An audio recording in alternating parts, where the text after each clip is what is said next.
Hello, hello. Welcome to the stream. Just give me a second. I'm just checking if I have posted everywhere. One second. I can see a lot of people have joined and a bunch of people are still joining in. So, first of all, thank you for joining in late at night. There is no such agenda for this call or for this live, but we'll figure out as you guys, write your chats.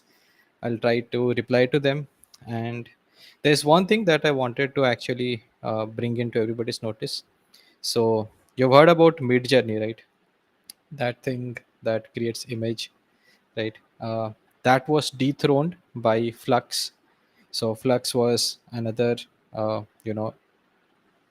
AI that basically dethroned Mid Journey, especially in realism. And recently, there has been one more AI that has actually dethroned Flux and is currently quite free. Flux, when it came out, it was easy to access, so uh, that was there. But now, I think it has become more difficult to access it.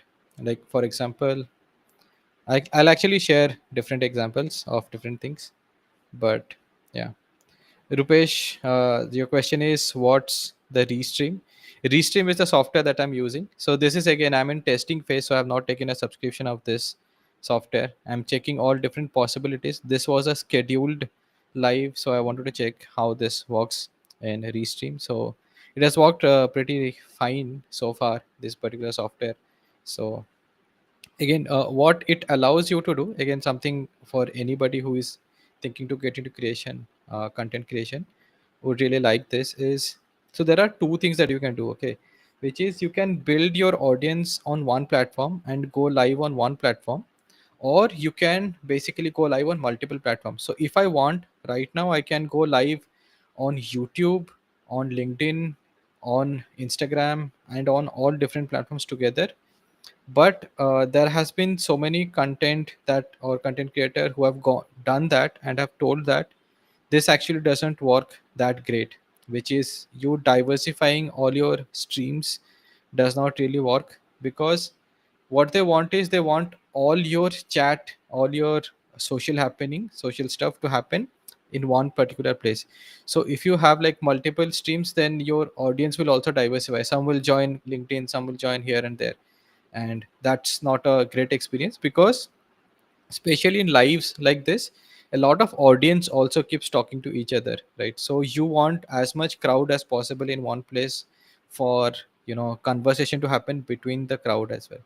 And again, the more the crowd, the better the, what you say, vibe of the room. So hence, for small creators it is not advisable. For somebody like, say, Chris to Gary V and all of those people, it is actually better.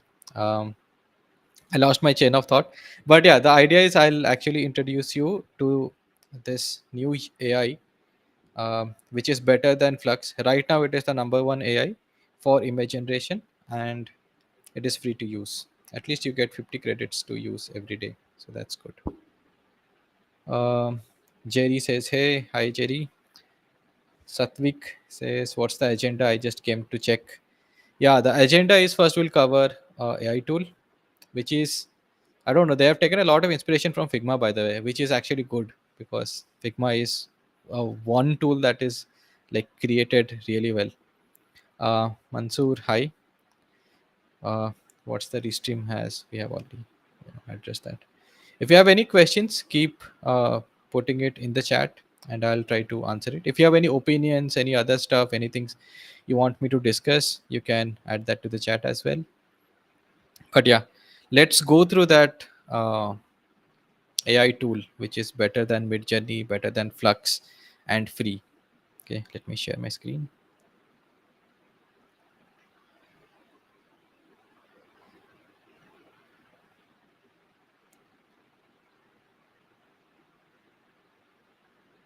Yeah, so I guess my screen is visible.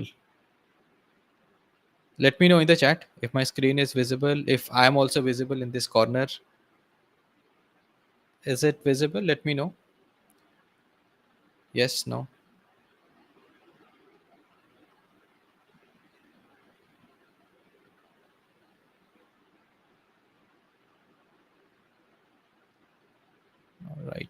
Cool. So this tool is called Recraft. Okay. Actually, this AI model that they're using, initially it was introduced to the market with a very hidden name called as Red Panda, and then they finally revealed that no, it is Recraft's AI, and it is pretty good at what it generates. Right? For example, this let's write a prompt. Okay, um, Indian man in Sherwani standing in a temple decorated with yellow and orange mary marigold का spelling क्या होता है भाई?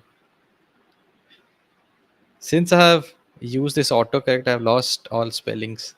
Is that the case? Let me know. I think that has been a case with a lot of people. I think as we start, using AI to write, also I feel we would lose our ability to write well structured sentences as well. What else? Dramatic light. I think let's make this person do something. Indian man walking on the stairs. Okay, dramatic light. What could be a camera angle? Um, let's say cinematic color grading. Cinematic color grading. What can be a camera angle which is interesting? Let me just write dramatic uh, camera angle. We'll make it one image. As you can see, it gives you 50, right? So we'll use one and see. And while it, I don't know if these days it is not showing how long it will take, but usually it does a pretty fast job, right? So it has done a pretty good job, right? Indian man walking on a stairs in Sherwani. Does it look like a Sherwani? It looks like a kurta. So yeah, not great. Even these details could have been better, but yeah, this they have lost a bit of detail here, but that's fine. At least the realism is pretty much there, and yeah, it it looks good. Let me know from a rating angle how much would you rate this, like out of 10. Doing arti, okay, let me add that. I like that. So what I can do is I can actually, take it, basically duplicate it, just like how Figma works. Like you duplicate it and you say walking on the stairs,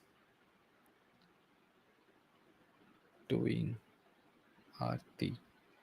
Not sure if doing arti is a thing that it will understand, but let's see. So we can actually generate this, and while it is generating, let me show you another thing, right? So I have all these different styles and filters, right? So this is pretty useful, right? um, for example, I love this particular style, which is you have all these different grains and simplification of forms and stuff like that. So it feels like illustration, and then on top of a flat illustration you are adding a bit of grains to, make it interesting. It made it half Diwali, half something else. I don't know. I didn't really understand Aarti, I guess, but not bad. Looks dramatic enough, to be honest. Straight out of Bahubali 3. But at least Sherwani ka, this thing, they have been able to do it well. So kudos to that.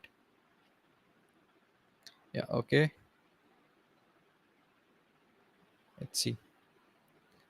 I wanted to try one more, but with a different proportion. Let's see. I like this, by the way. This interaction, do you see? Like at the center, it is 1:1, and as you move, it becomes more vertical and it becomes less vertical. So, yeah. I like this one. And they have generated this one and looks pretty good, right? Like for a illustration, the simplification of form is like really good. You can't go like super zoomed in, but if you look from here, it has done a decent job. Let me know, how do you rate this guy? It I know the temple things are not there. It feels like some Greek mythology stuff, or Greek architecture. But what do you guys think? Tarun Tailani Sherwani. Arey bhai. By the way, I did check some of his Sherwani recently. Oh, Maitri is saying so, yeah. She was there with me too. Yeah. 7, I guess, usable image with context given, bottom right angle, diagonal, 8 out of 10. Which software is this? Figma? No, it is not Figma. This is Recraft. Okay. Let's let's work on this. Let's try something else. Man, or let's say warrior, jumping into a fight, into a battle against a gigantic bull. Cinematic camera angle, or say let's just use smaller one. Dramatic camera angle, and that should be it. Let's try it in this format, or let's do two images and see how that works. More than two, it is asking for subscription. Obviously, will not do. I mean, think about it. Somebody who is using Restream and not using, subscription for it, has done like 10 odd live with it. Do you think he's going to, you know, take subscription for this? I don't have a lot of usage actually for this, except for in content creation where I need some B rolls and stuff. That's where I would need it.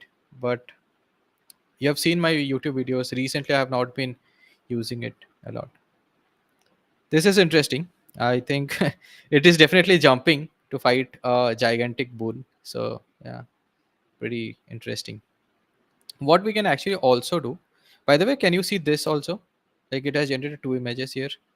So if you select this, it has actually generated two images. I like this one better. I like the colors of this one.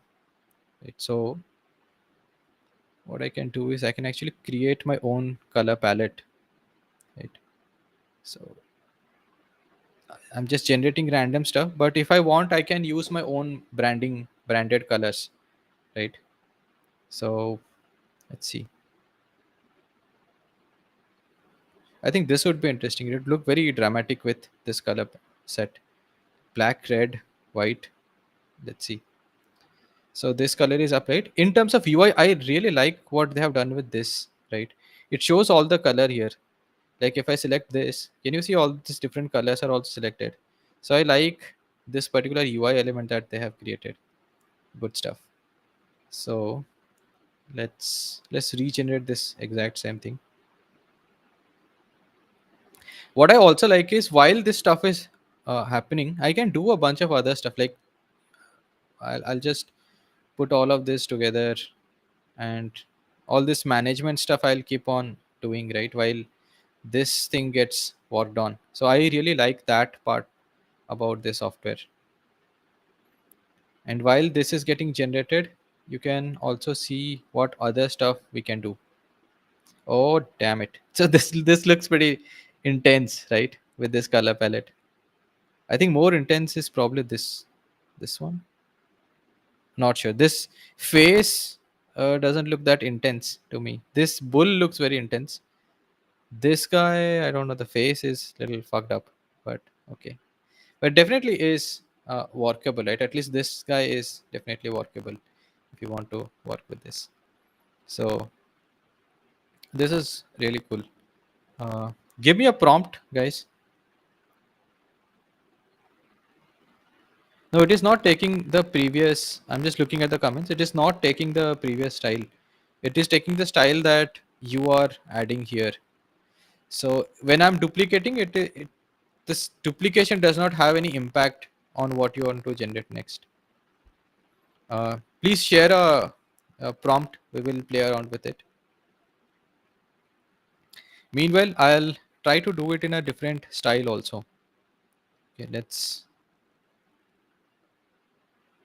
try this retro pop one image and generate.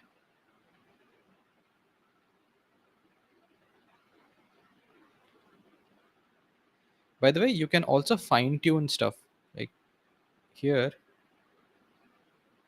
We'll see that later. What you can do is you can actually add an image, and then that image will act as a reference for what you are creating, right? So that also you can do. I think this is very basic in this particular software. I know softwares that do a much better job of using a reference, but yeah, you can do that as well. Variation is like straightforward. You just regenerate it in a different this thing, right? Proportion. So let's try in 9 is to 16 for reels. While that is happening, let's look at what they have done here. This definitely doesn't look like it wants to jump here and fight, but definitely a good style, right? If you look at it from a handmade style, it looks pretty nice. But yeah, certain form is not just working out, because this looks like this body is going to move in this direction. This is fine. This is moving in this direction, but again, bulls don't have sharp teeth, so hmm, that's fine. Issue. This is also interesting. Uh, okay. So these were certain things. What we can also do, which is very very interesting, is you can create mockups here itself. For example, let me say, okay, white T-shirt, okay, or a male, or an Indian male, male wearing white T-shirt in a studio. Let's see what it generates.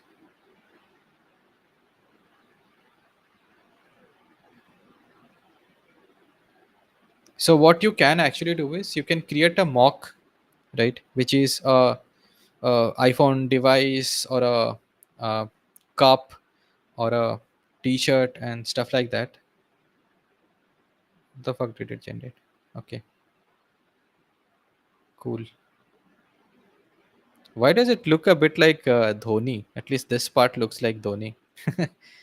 Dhoni, and even this also, right? Very much Dhoni.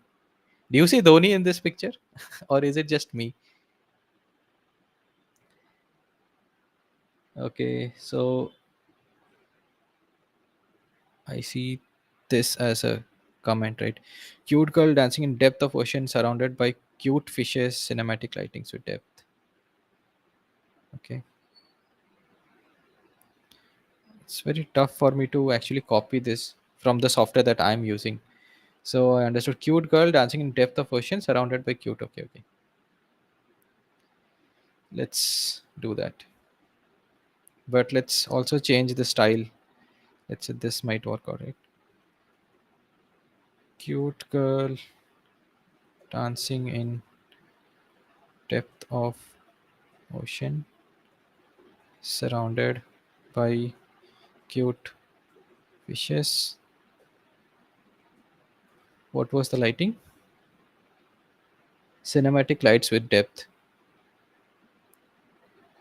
I think lighting is not going to work out because we are using this line cut as the style. Right? So let's see. See through, blah blah blah. Recraft.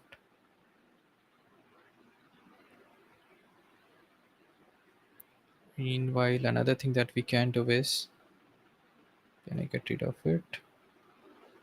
Take this, add it here. It is also doing some magic, right?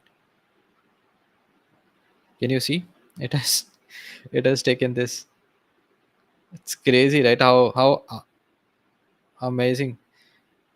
What the fuck did it generate, man? Why did it generate some black shit?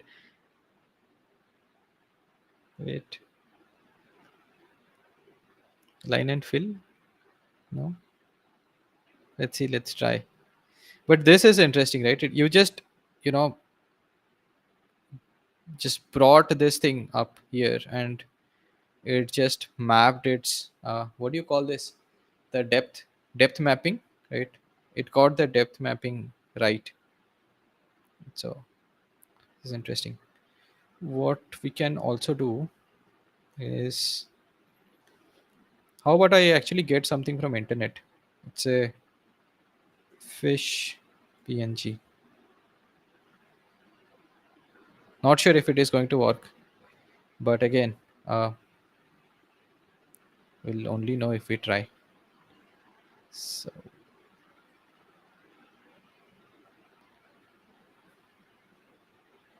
damn.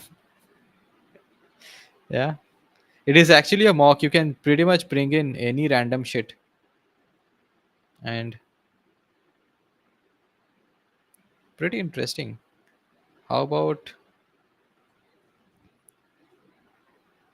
graffiti board png?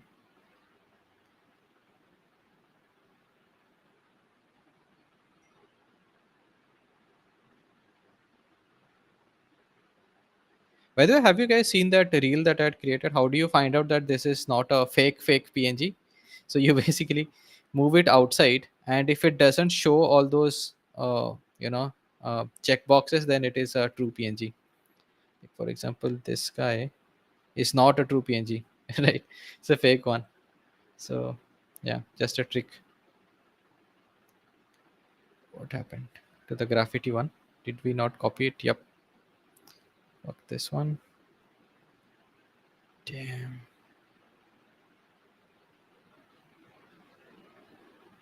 It's crazy, right? How well it has actually taken this one up. This is so good. Mahinder Singh is endorsing this. This for some reason is not working. I don't know why. If you guys know why, then let me know. I don't know why it is not working. But this is crazy, right? You just created a mock out of thin air. I'll just check the comments again. Farmer in field early morning. Okay. T-shirt printing ideas. Yes. Please try use a pattern of connected glowing dots using lines and use that to create the alphabet UX in 3D dark outer space. How do I copy this? I need to go to YouTube to copy it. Let me go to YouTube.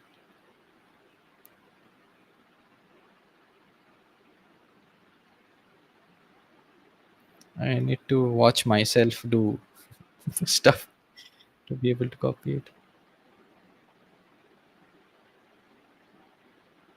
What, can I not copy it?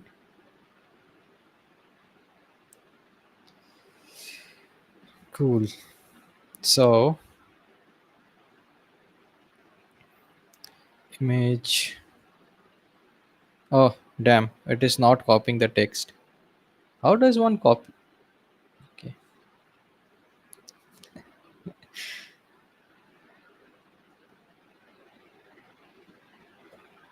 Use a pattern of connected glowing dots with lines and use that to create the alphabet UX in dark.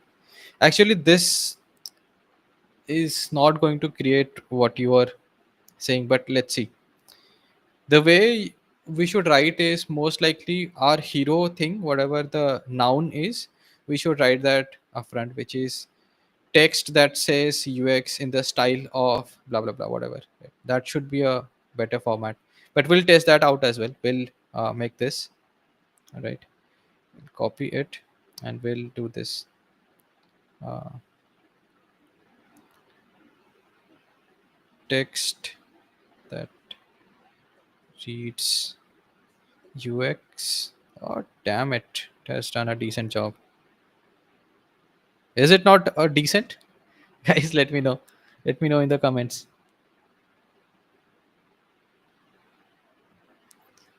uh, anyway, let's forget that exercise. There was one more thing that somebody has posted. Can you generate graffiti from the and dot and line model? Oh, you're saying this, right? Line fill on this one. Okay. Text that reads UX in the style of graffiti का spelling क्या होता है? GRFITI? नहीं, what is this? FFI. FFITI. Okay. Graffiti art. I think that should be enough. Let's try.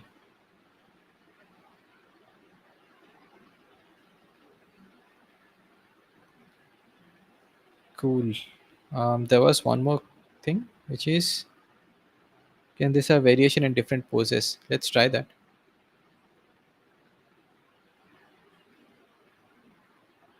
Hmm.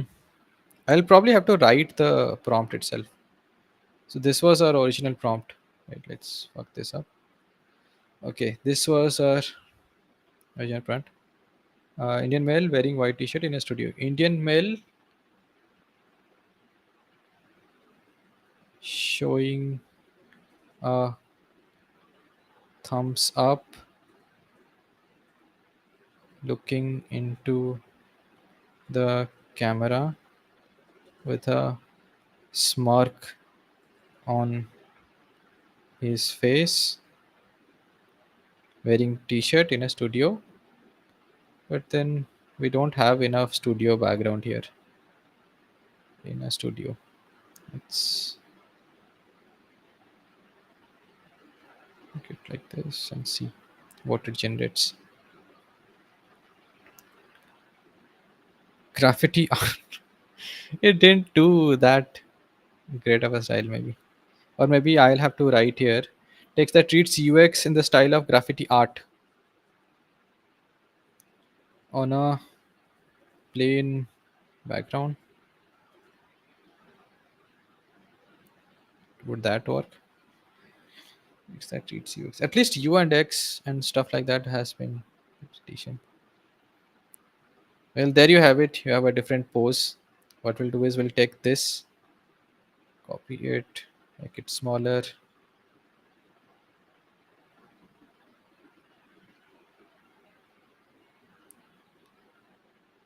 By the way, it already has a perspective, so it's going to look not going to look that great because it's fine actually, not bad. Just that it takes this white thing, right?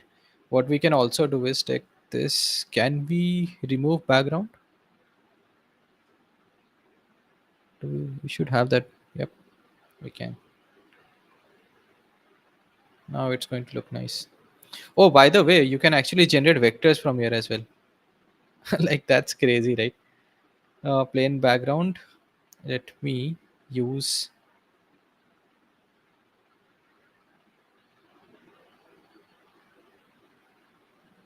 Oh, can we not create vectors? I think I saw that you can create vectors. No,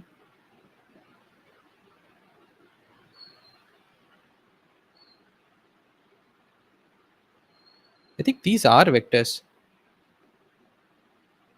No, interesting. I think I was trying few days back. It was showing that it was a vector, but now it is not showing. So, yeah, cool. Oh, number of colors also you can change. Interesting. So this guy is now background removed. Decent. Not decent. It has actually done a nice job. Looks fine. Just that it has a perspective already applied, so hence it looks a bit off. But let me bring this guy.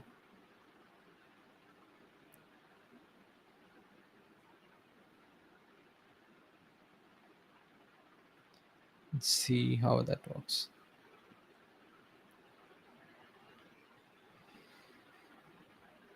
Yeah, seems like it is doing some. Yep, it is doing the mapping. Can you see this thing flow on that fabric? So it definitely understands depth. So good stuff. Let me see the chat. That one of the best result I have seen till date. Yep, definitely. This is right now the best AI model and is free. Like, what is even Midjourney thinking, right? Why are they charging so much without a proper interface? Like, look at this interface and that interface. Like, what the fuck are they doing? The problem is there.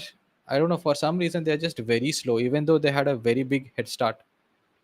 Not sure what is happening in their company. The model change, is it usual,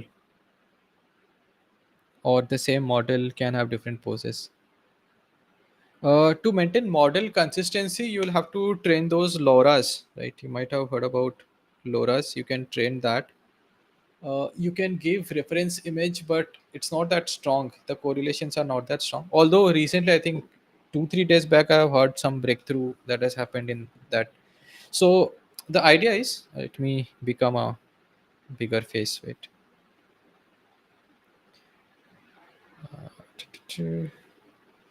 So the idea is that in order to train your AI, you need to basically create this one file called LoRa, and in order to create that LoRa, you need to basically train the AI with a bunch of images, like 30 40 images. You need to basically add, most likely in different poses, in different lighting conditions, different camera angles, and so on, so that it generates a good replica of who you are, right? But recently there is some disruption or some new research that has come in, wherein even if you just add one or two image of yourself, that should be good enough. So the training time drastically reduces, the amount of data that is required to train also drastically reduces. Hence, most likely we would, in very short time, like in 2 3 months, we'll start seeing these kind of softwares where you can basically say, okay, retain the face or retain the character, and then continue generating with the same. Right now you can't do it unless you use something called as LoRa, LoRa. One personal question: how can you be so calm, good though, and so much confident? I really wanted to know. I mean, I'm not seeing tens and twenties of people in front of me, right? This is where I spend 18 hours of the day sitting in this position. So for me, this is, the environment is not new to me, right? If you put me in a hall and then there are so many people staring at me, I'll be super nervous. But right now, I'm like, cool. I'm just talking to the camera, the laptop, and this is a setup that I'm very familiar with. So hence, you know, just calm. Also, in general, also I am in this energy level. I'm never like Mr. Beast, who is like shouting and all of that. Although I feel if I had that skill of being super presentable, then some of my content would do better. For example, at least my reels would do better because I'll just shout at your face as I begin my videos. But yeah, this is how naturally I am at this energy level. That would be a breakthrough in a way. Yeah, yeah, it is a breakthrough. It has like already happened. And yeah, by the way, creating consistent image is not a big problem. You just need a little bit of, like, you can actually create a LoRa in what, 500 rupees. Within 500 rupees you can spend and create a LoRa. There is a page, or there is a website called Replicate. You can use Replicate, get 1 month subscription, or how much ever computing cost is there, use that to create a LoRa. It's simple. Even there is this one more tool, right? Content creation, imaging,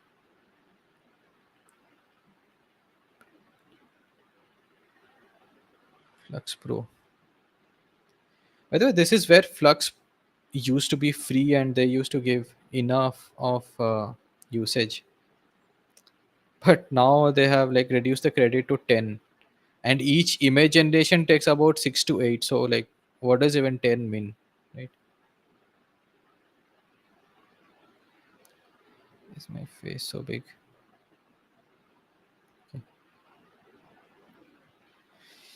Hmm.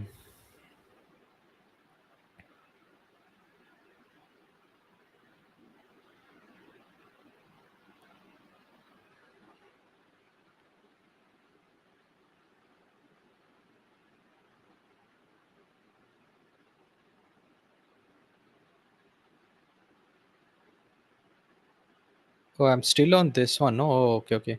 I've been doing something else on internet. I just realized that that window was not shared. Hmm. Flux. Where is Flux? Let me share my entire screen actually. Flux Pro Art. Yeah. This is where you can basically fluxpro.art. This is where Flux was introduced, and you can use all these different models and number of images, blah blah. But the problem is right now the number of credit is very less. Right? So this also used to produce very very interesting outputs. It is pretty interesting, but yeah, it's not that great to be honest right now because the free plan has been less free to be very honest, and this is what will happen with this Red Panda as well, or Recraft as well, right?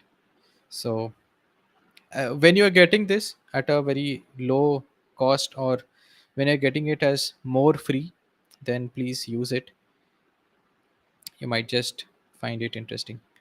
What else is there? This also exists, by the way, which is, you see what they're doing here. Let me just, oh, let's do this. There's this text.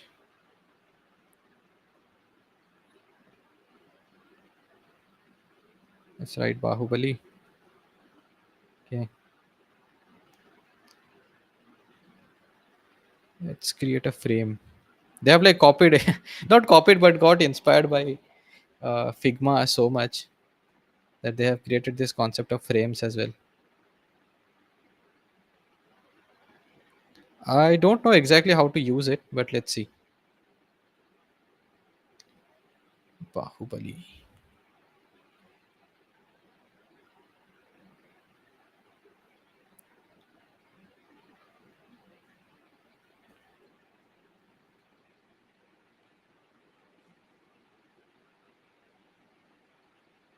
What should we call it?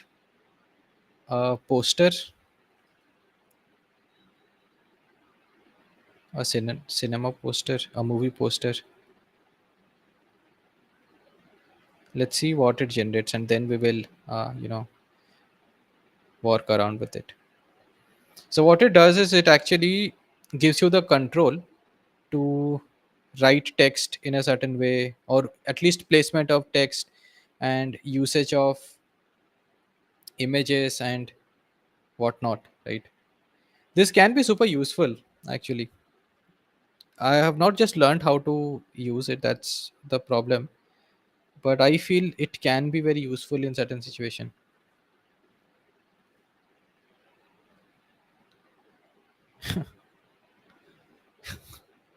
Why did it do this old poster theme thing? Interesting. Did you like get what we did here? Like we can actually move this thing here as well, right? uh, make it big and see if it changes anything if I just write the same prompt.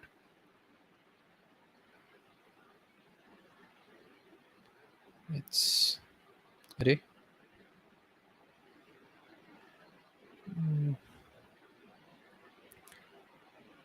29 Feb, or I will just write Feb 2025.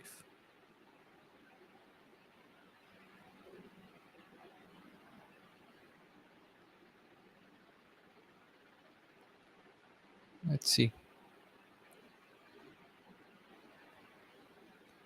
What if we make it 1970 Hindi movie poster? 1970 Hindi movie poster.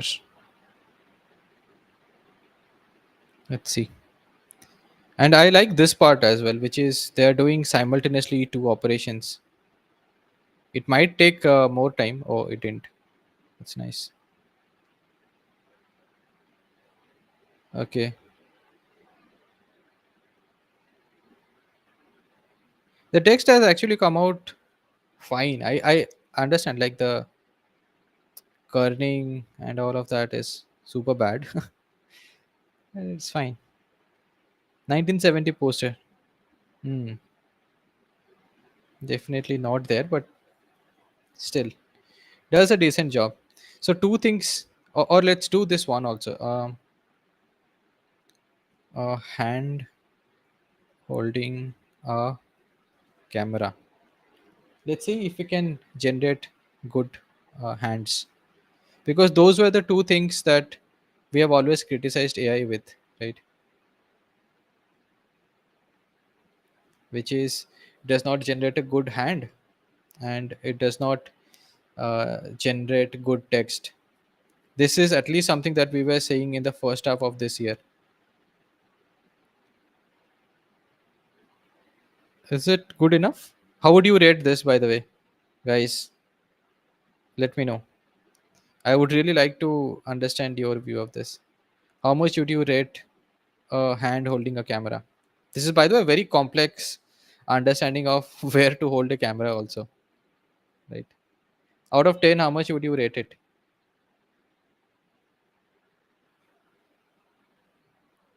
7. Okay.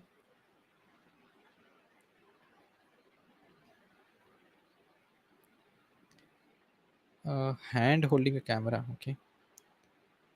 What else? Can you suggest some complex hand gesture?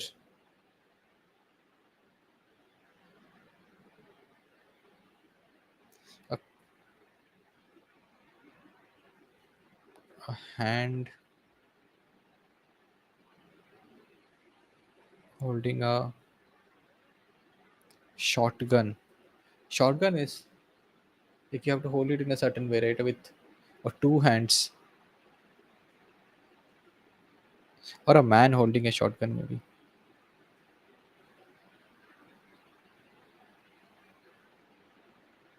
Shotgun aiming at the camera.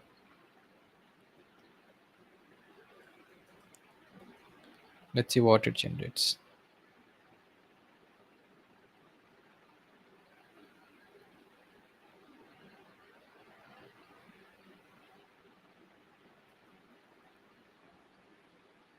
7 scary. 5. Yeah, you can say 5. This is pretty good, man. I think this to me is very good. I don't know why every man is just wearing a watch. This is interesting. I think I would give it a 9 if I were you. If I change this to realism, does it change anything? Photorealism, photorealism, recraft. Let's recraft with another one. This is interesting.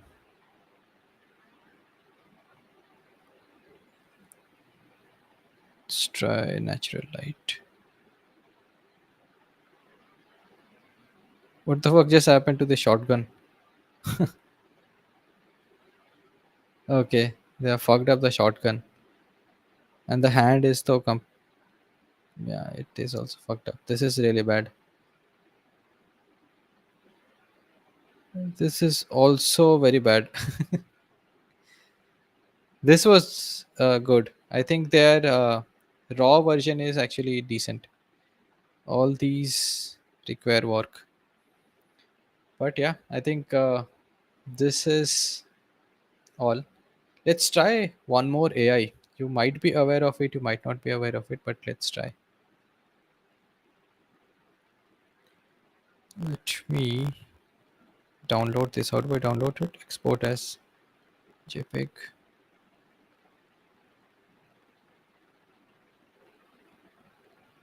Let's use this AI. By the way, are you guys with me?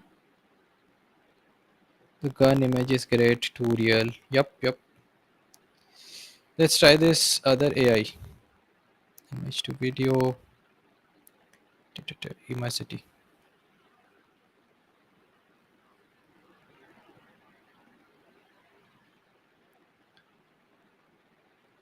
It's pretty dope actually what this actually does. Resume. Dope in the sense that it is actually a very clever way of animating something. By the way, this is something that I had created and it does some animation. Let me try something else. Upload, Indian man. It doesn't take a lot of time, by the way. So a lot of our need as content creator is to actually get motion on the screen, right? Make something interesting on the screen, and a lot of time we depend or we rely on motion, and this particular software does a very good job of solving that exact problem. So everybody is creating images, and image to video, if you create like a proper video of things animating, it's going to take a lot of compute, and most of the time you cannot keep up giving it for free, right? So what these guys have done, and this by the way existed long back, I think 2 years back also this software existed. The name was something else. It was called something else. I think I don't remember it being called as Immersity. It used to exist as a different name. What the fuck? Why is it taking so long? It didn't used to take so long.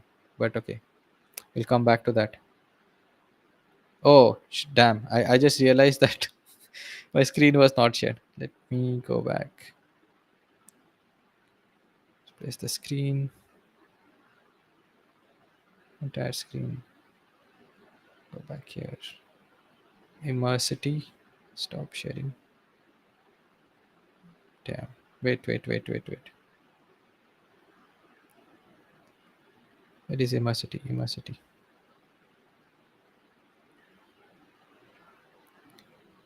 Okay. I said it is fast, but just as I said it, just fucked it up.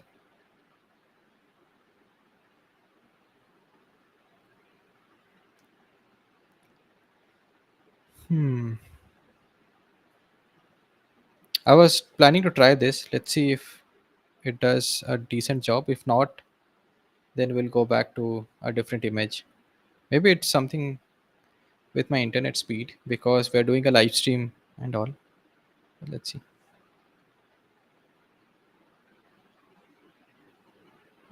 For some reason, it is not uploading. Oh, 50%. Great. Processing depth. So it is actually creating a depth map. Do you guys know what is a depth map? By the any chance, I'll just write it here. DEPTH depth map. So you guys have used this Photoshop mocks, right? Wherein okay, this is generated. I think Zoom Center will do a good job. Can you see that it is doing a decent job of you know understanding a little bit of depth and then trying to zoom in and zoom out, and it is slightly different from this, right? This zoom in and zoom out. See, even if it is here and you are zooming in and zoom out, it is not giving the same impact because the depth is not detected. When so what really happens is as things are farther, they move slower to our eyes, right? And things which are closer moves faster to us. Like in a train, if you look directly downward, then everything is moving faster. If you look, to some distance, then things will move slower, right? Like mountain is moving since 20 minutes, but your road is passing by in every second, right? So the same concept applies with depth here, that certain things will move faster, certain things will move slower. It also gives you a lot of other control as well, right? Animation length, focus point is also interesting, so I can add this as the focus point, and this guy is going to remain stagnant and everything else is going to move. But it does a stupid job of doing some random shit. That's why I don't use it, because I don't understand how to use it actually. Maybe that's why I don't use it. But if I don't use a focus point and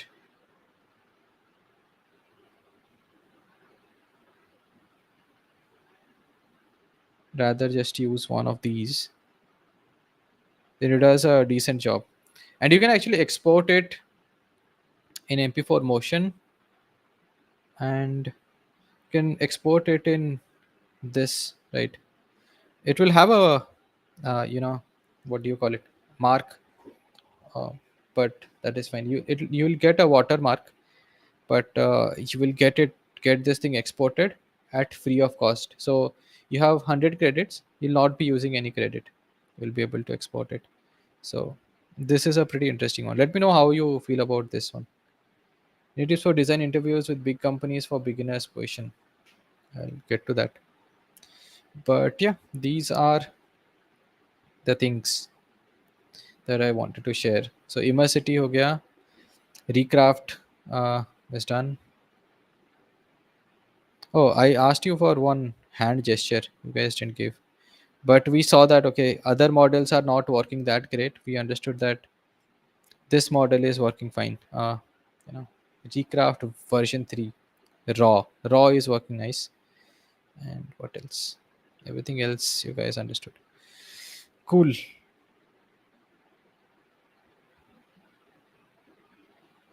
Oh, by any chance, did I not share the screen in between? So did you guys see the Recraft one or not? I don't know when I stopped sharing the screen actually, or replicate one rather. Sorry, not replicate. What the fuck was I using?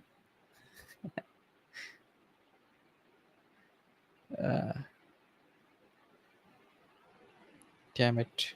Immersity. Were you there to see the what Immersity produced at the end? Let me know yes or no, because I don't know when I stopped sharing my screen in middle.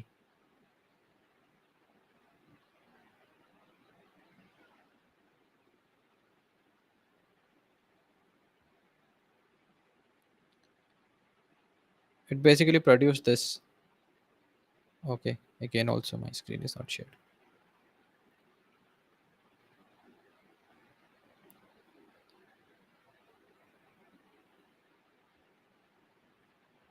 Can you guys see what it produced? Or if you saw, then you guys are not online, is it? Cool. So definitely there is some potential to use this. This is a very dramatic effect and very useful. Recently, I had uploaded uh, a image that I had taken, a photograph that I had taken, and it had done a very good job of creating a very interesting video out of it. So yeah, cool. Okay, okay. Immersity was visible. Great, great. Cool. So that's it. It's already what 1 hour into the live. There was one more question. Any tip for design interviews with big companies for beginner position? It's very difficult to give a tip like that. First of all, it is very diverse, right? Every company is very different. Even the interviewers are very different. So I'll not name the company. Very big company. I'd interviewed there, and what they had done was there was a miscommunication within the team wherein they did the same round twice. Okay. um, so first round they asked me the same set of questions and same set of tasks to do. uh, I did that and I got through it. Next round also they asked me the same thing, not again the same exact set of questions, but the task was pretty much same. And then they told me, then I told them that okay, I have already done this round. Then they said, oh, is it? I thought this is your first round. I said, no, no, this is my second round. And they're like, okay, fine, you tell us the answer to abcd, whatever they asked, right? And my answer does not change with rounds, right? I gave the same answer, I got rejected. like, it's the same people asking the same question. Round one they selected me, round two they rejected me. Same company, just that the people who were interviewing changed. So that can also happen. So um, it's very hard to really say that big companies means this is the kind of answer you they would be expecting. It's not like that. um, First of all, your truth will not change, right? it's it's just the narrative that you can change or tweak a little bit. For example, my truth about how I started my design career is not going to change, right?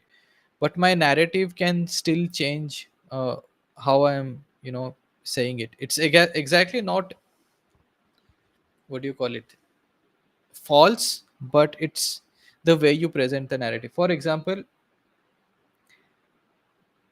when somebody says, tell me about yourself and tell me about your design journey, I can decide to start at NIT Rourkela engineering, and then say how I converted from engineering to design, and then move forward with it. So did my masters in design from NIT, did my engineering from NIT, and it can start there, or it can also start from when I was a child. I was interested in blah blah blah stuff, right?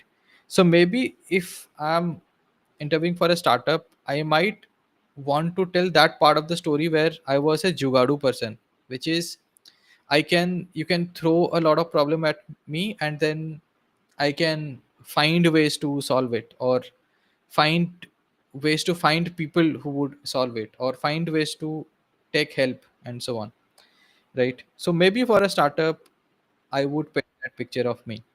I'll start my story there so that I can talk about this particular skill of me being a jugadu who can do multiple things. Whereas for a bigger company, I know that the roles are very specific. You will not get to those positions wherein you'll have a lot of control, right? So that will not happen most of the time, which means they would like to see, when you are given a particular task, how deep you can go into it. I'm just giving one example.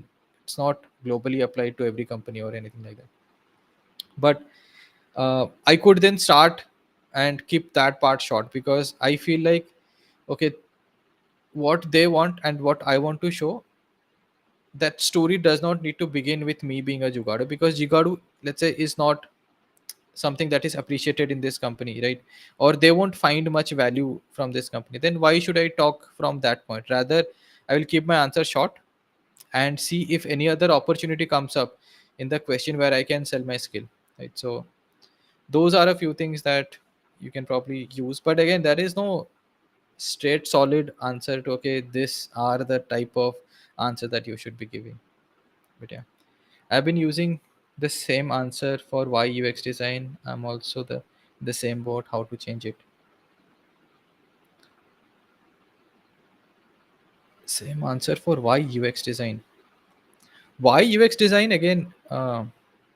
It depends on how honest I am in that, right? Obviously, there is a truth, but then sometimes you basically tell one side of the story, right? Why UX design? Most likely because somewhere down the line, I got interested in creating stuff, and then I looked at, okay, I want to create stuff what pays me well for it, right? UX design, at least in Indian market at one point of time, that was what it was. Started doing it, started liking it, did it for a very long time, and still doing it. So that's what right. My answer, a very honest answer, is usually that, which is, started with graphic design. Graphic design piqued my interest because I like doing stuff. So yeah, again, your story can be different. It's not like my story you will copy and you will paste it. Nobody does that. Everybody tells their own story, and if you are not authentic about it, then you are effed, right? Someday people will find it out. Even if you like game the interview system, someday people will find out, and then you'll be in trouble. I usually like the honest way, because if I try to be honest, I don't have to remember, I don't have to act, right? Otherwise, every time I join a call, I'll have to act. I'll have to remember that, oh, this is the story that I've told, so I need to keep telling it. Yeah. UI or UX? And is there any separate position as a beginner? Like I said in one of my video, I'm not sure if you have seen that video, but the basic thing that I said there was, there are two school of thoughts in saying what is UI design, what is UX design. In certain companies, you have the title called UI UX designer, because UI design work is done by a certain set of people. UX design work, I know theoretically UI is inside UX, but give me some second to explain you. In some companies, very big companies, they have those bifurcations, right? Like I said, the bigger the companies, the more specific the roles become. right? In a very small scale startup, you are the researcher, you are the UX writer, you are the illustrator, you are the UI designer, you are the UX designer, you are the strategist, you are the marketing person, you are everybody, right? You are the head of design. So you are pretty much everybody. But um, in bigger companies, what will happen is they will have more specific jobs. So that's where in companies like IBM and stuff, I remember that I read it about IBM. I'm not very sure. That's why I don't put it in the video, because I forgot what the source was. Most likely it was in IBM that this term was pretty much used, or this way of structuring the company was used, wherein there were certain people who were very good with visual design, UI design, and hence they were given the specific task of actually crafting the screens. And then there were people who were good at strategy and dealing with upper management, lower management, and blah blah blah. So hence those strategic part was given to another section of people. The strategic people work was UX design is what they call, and then the other work was UI design. And that's why they had UX design and UI design as two separate uh, what do you call uh, definitions of what work is produced. And then there were in the middle some people who could do both, and that's where UI UX term came. Otherwise, by the definition of UX, theoretical definition of UX being the parent of UI, is when everybody basically is a UX designer, right? I also in certain situation call myself UX designer. Most of the time I call myself UX designer. But when I'll go to a company like IBM, if I'm interviewing at a company like IBM, I'll make sure to tell that I'm a UI UX designer or a complete end-to-end digital product designer or things like that. Because in their company the definition might be something else, right? Their definition of UX might be just strategic, right? So it varies from place to place. For example, uh, in general, if you're around digital product designers, you can call yourself a product designer. Like, I am a product designer, you can say that. But if you go to NID Ahmedabad, you cannot say yourself as a product designer, because there are physical product designers who call themselves as product designers. So there you need to be specific. So again, your answer needs to keep varying with environment. And you can't just what subscribe to one single school of thought. You need to understand where which school of thought applies, right? You need to understand where to wear a sherwani and where to wear a jeans and top, right? So that's what. So a lot of people actually don't understand that there can exist two school of thoughts, and there can exist two ways of looking at the same thing, right? Like for example, in class 12 we saw so many models of atom, right? There was this some Bohr model of atom, some other model of atom. Someone is saying that it's like a pie and things are being kept like this. Someone is saying that everything is moving. Someone is saying that there is no matter or there is only energy. Someone is saying it is in between and stuff like that, right? So there can be different ways of looking at the same thing.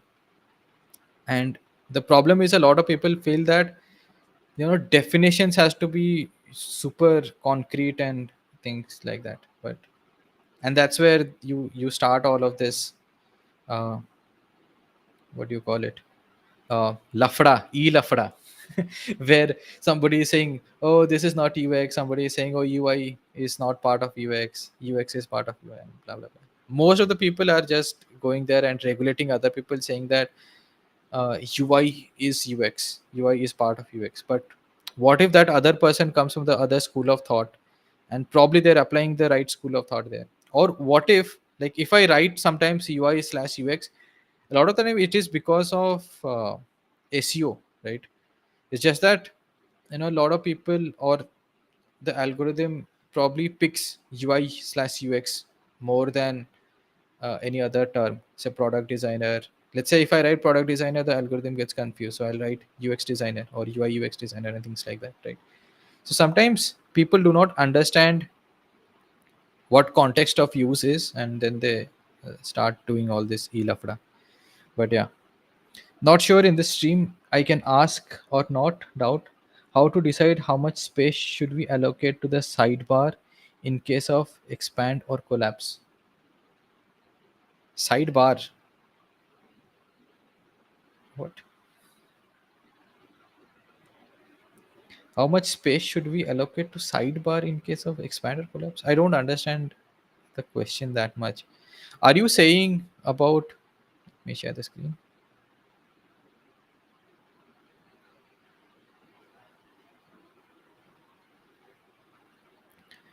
Are you saying about this as a sidebar, and then how much should it basically expand, right? In terms of proportion.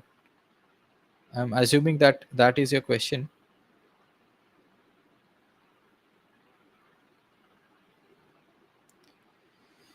Uh,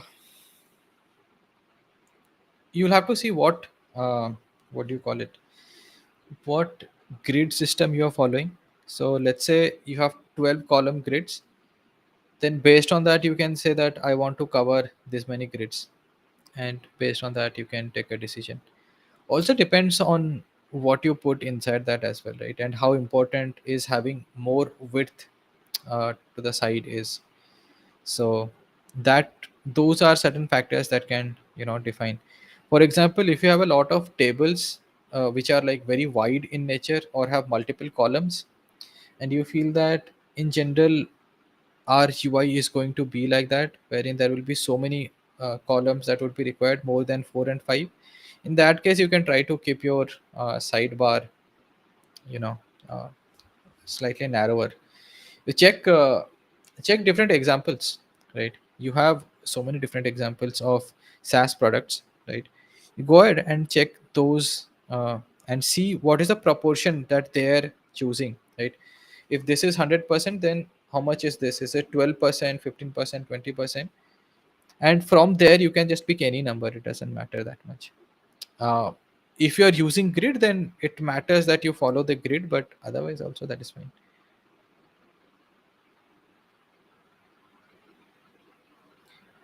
Never mind, he deleted the question from chat. Okay, I don't know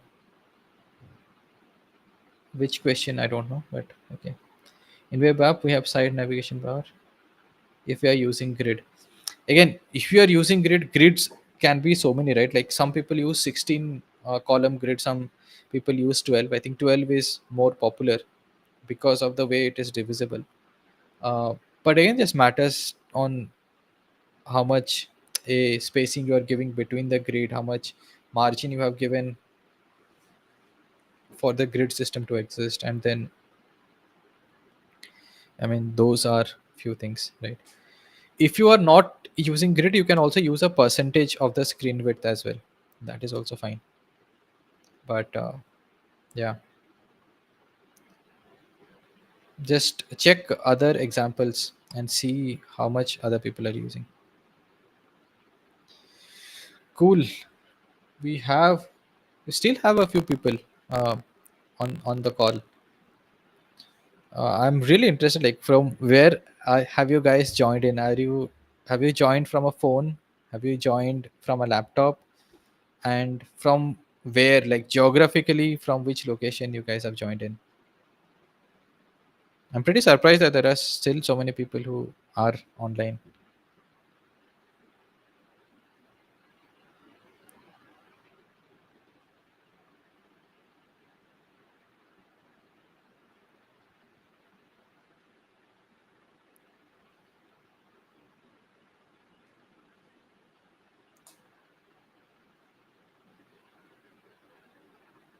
I'm waiting for from where you have joined in answer to that. But if you're taking time, I'll try to answer this question, which is, and I'll try to be faster this time. Mm, hello, Bharat. I'm a big fan. Wait, not this one. This question. So, where to pick a case study brief to make project on that and put out on the portfolio for the freelance works? You try to create a case study based on what kind of clients you want to attract in your freelance, right? So, for example, if you're doing graphic design, then in graphic design there are so many things that you can do, right? But let's say you want to attract packaging design kind of clients, then first focus on, okay, I need to do packaging, right? And then the next thing is, look at what people have done on Behance or on any other graphic design platform, and try to do a bit of twist or Indianization of it, maybe, right? Like I find that localization of something that exists in the West usually tend to be a decent enough project. Like if you ask me for a hack, then that's like a hack. For example, um, let's say credit card exists, right? Credit card payment and all of that exists. If if there was a possibility to add credit cards to your UPI apps, then again, I'm not giving a graphic design example, I'm giving another example, right? This is more like a Indian thing going global. So if I were to build something into an app like Revolut, which is a UK based, or a, what do you call it, US based international app, basically Revolut. Inside Revolut, if I want to introduce UPI, then where would I add it? How would people use it? Will there be cross connection between other feature of that app and this UPI feature, and things like that, right? So this is one example. Similarly, if I were to say that, mm, if WhatsApp has already done payments, right? So what if the other way around happens, which is, what if Google introduces a WhatsApp like stuff inside Google Pay, like random idea, okay? So then what would happen, right? How would you work around with that? Or if you want to really solve something off the chart which does not exist right now uh, in a pure solution format, then look for problems around you. I'm pretty sure there are so many problems around you. I think in one of my chat I was telling you that, I live in Puri in Odisha, and we have Jagannath temple, and in Jagannath temple we have prasad. How about a Zomato for prasad from Jagannath temple, right? And then how do we scale that to other temples as well, right? And as you start thinking about Zomato for Jagannath temple, you will realize that probably, the temples or the prasads prices are not very high. Like these are not like 800, 1000 rupees. These are like 100 rupees per plate. Then would it make sense to sell 100 rupees food through delivery system? Again, there will be so many people who will take a cut, right? So then for the end user, would they still buy it for 200 rupees? Like a 100 rupee thing, would they buy it for 200 rupees, right? Then you think of, how do I solve it? Should I then build it for individuals, couples, or groups? Because a lot of the time tourists come in groups, right? In buses they will come, and then whatnot, right? They'll come through agencies, they'll come in camps. So then you would be like, okay, if I'm creating a pilot study of it, or a MVP of it, then question is, will I create it for individuals ordering the food, or will I create it for a group or troop ordering the food, right? So things like that you can solve. This is again a very, you have Uber Eats in the West, you have Swiggy in India, but then this is a very localization of that problem, which is, how do I get food from the temple, right? So you can basically take any idea and see if in local way it is applicable, or even like a random app exists, how would it be different for blind people, let's say, right? So you can just take any existing concept and change one bit of it, and that becomes a new problem statement, right? So that way you can get a lot of ideas around how to find a case study. And you should be writing your own case study. Don't go for chat GPT and shit like that. Like you can, but then you have the opportunity to create these uh, interesting projects, right? So why not? Hello, big fan of yours. I had one question: how to improve my UX research? I mean, there are so many things in UX research, right? But if I were to point you to one book, then it would be Just Enough Research by Erica Hall, if I'm not wrong. Let me search for it.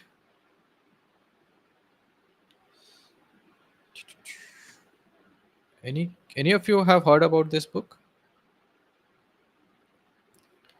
Just enough research.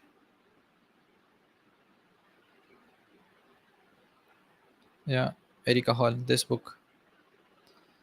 This is a very good book. It would it would not take more than 7 days to finish it. It's a decently small size book, but it will give you a lot of insights.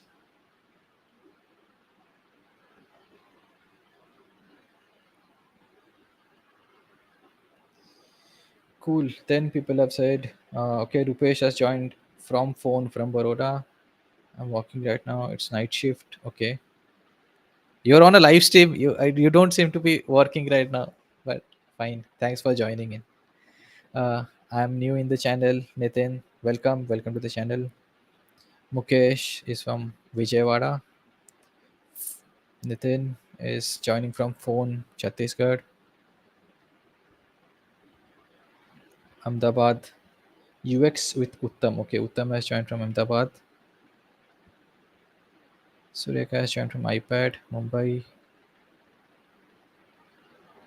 We have one more. Bruce Wayne has joined from Japan, but I'm from India, though. Then we have people from MP and so on. All right. Okay, you are in Japan. Then I should have given you some Japanese thing, but you got the idea, like the idea of localization. So yeah. Oh, your question was different. Your question was around UX research improving. Yeah, cool. The other thing is also about practicing UX research. So it's not so much about just reading the theories, but once you start practicing, right, once you start recruiting people, setting up the questions, asking the questions, and then asking follow-ups, collecting, then writing down everything that you have learned, condensing it, understanding insights, translating those insights into features, communicating those features to your stakeholders, all of that is like a long chain of things, right? It's not as simple as, you know, one thing that needs to be improved. What this particular book that is going to teach you is all these different methodologies exist, and then you can learn ABCD from this different methodologies. And in this situation this methodology is better, in that situation this is better, stuff like that, right? But then the actual practice of doing UX research is it's a long thing, right? So you'll need to really practice each and every individual part of it, starting from getting a buy-in on I want to do research. How do I convince people that research is useful? From there till, okay, now I've got the resources, how do I plan my project out? How do I recruit people? Then blah blah blah. Rest of the things are lined up, right? Yeah, this is again an art, right? What question to ask is an art. So you have this question, how like you struggle with asking questions. It is there is no straightforward answer to it. You have to first understand what you want out of people, right? So there are two things. One is, um, you know what you want to test, and sometimes you just want to be explorative, right? Which is, you ask very open-ended question, you let them answer, and then you let them speak. And as they speak, there might be things that you didn't expect them to say, and you keep a note of it, right? And sometimes you don't need to ask very open-ended questions, but slightly more confined questions, right? So where you actually narrow down your questions and where do you allow them to be very open about it is something which I feel is more like an art. But it also depends on what your research objective is, what your research goal is. Always write your research document and then follow up with everything. If you don't know what is research document, I think this book is going to be very useful. Otherwise, you can just search for what is a research document or research brief rather. Where do you define your scopes and what you want to test? Why do you want to test? Like, if there are already existing research that exists, why do you want to create another research? Why does your team need to spend so much time and money and recruitment and energy into it, right? So that document basically has those answers. Cool. I'm currently working as a graphic designer. I don't have a college degree. UI UX fascinates me. Can I get a job under a year if I get into UI UX? Yeah, you can get get a job, but the thing is, right now the market is a little bad. You'll have to really put in a lot of effort. Again, under a year definitely is doable. Just that, I mean, don't think that it is a easier path right now. It used to be slightly easy at one point of time. At least when I compare it to what we have today, it used to be slightly easier to get into UX, but now it is very tough. So all the best, but one thing to understand is you have to put in a lot of effort. You have to be visible, uh, and you have to bring in something that not a lot of other people are bringing in, right?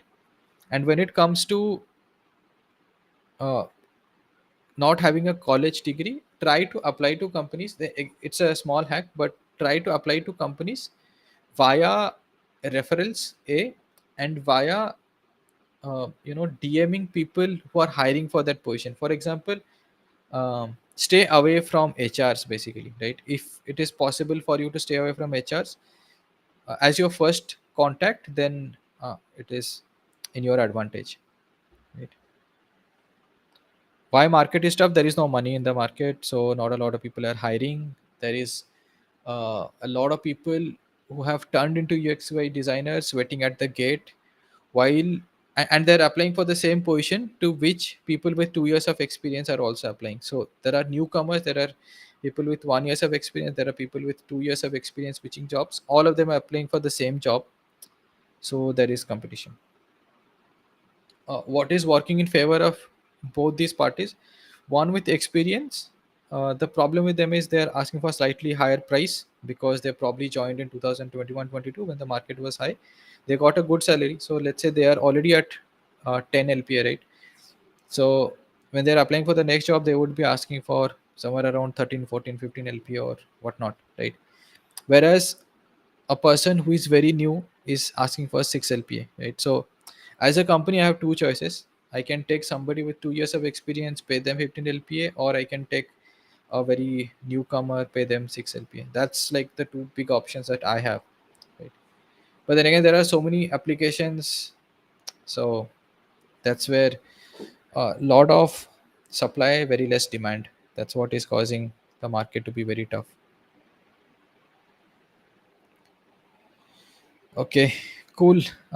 That's it for this video. Thank you for joining in, and I'll see you in the next one. Bye bye. Hope you had a good time. We'll very soon do one more YouTube live with guests, probably. But if not, then let me know how this session went so that we can do such impromptu one on one conversation, can go through certain AI videos or anything new that I've learned, I can share with you. So let me know how this was, and I'll see you in the next one. I'll give you 5 minutes to, put down your thoughts if you have any around this call. Um, but yeah, thank you so much. Bye bye.